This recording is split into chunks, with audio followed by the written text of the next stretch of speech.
When Alfredo Castaneda crossed the border from Mexico into the United States 2 decades ago, he didn't climb over a fence. He didn't swim across a river. He didn't fly over the border. He didn't walk through the desert. When Alfredo crossed the border, he was a little boy, 2 years old, perched on his father's shoulders.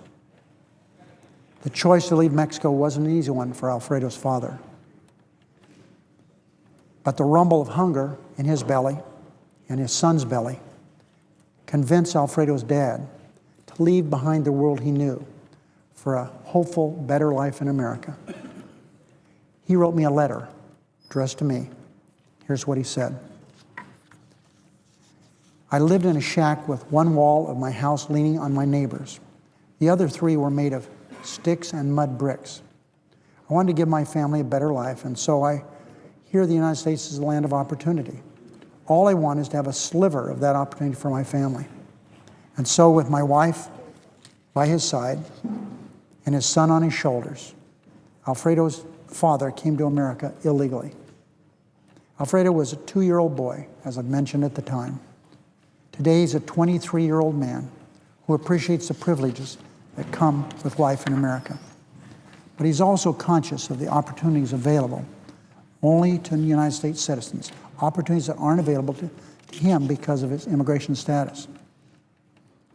When his friends applied for part-time jobs in high school, Alfredo knew he could never work legally. When he was researching a paper for a class, Alfredo was denied a library card because he had no identification.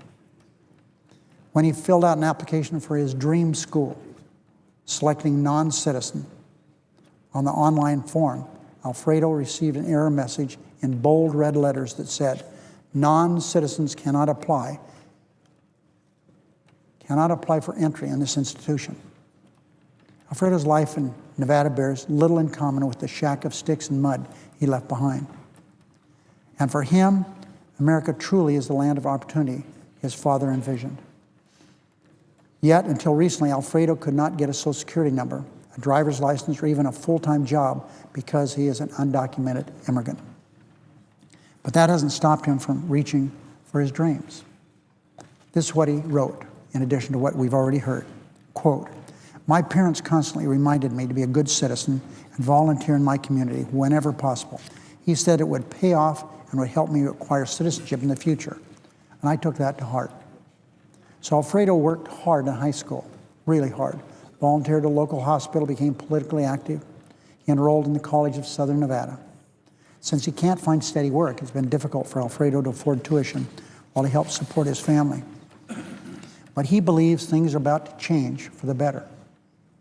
Thanks to a directive issued last year by President Obama, Alfredo and 800,000 dreamers, just like him, won't be deported and will be able to work and drive legally. Alfredo's already applied for several jobs and even gotten a few interviews. He looks forward to learning to drive, going back to school, completing his associate's degree, and one day owning a business.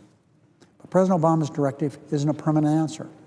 The Republican majority in the House of Representatives who voted last week, Mr. President, to resume deportation of outstanding young people just like Alfredo, who were brought to this country through no fault of their own. Remember, this boy got here on his dad's shoulders.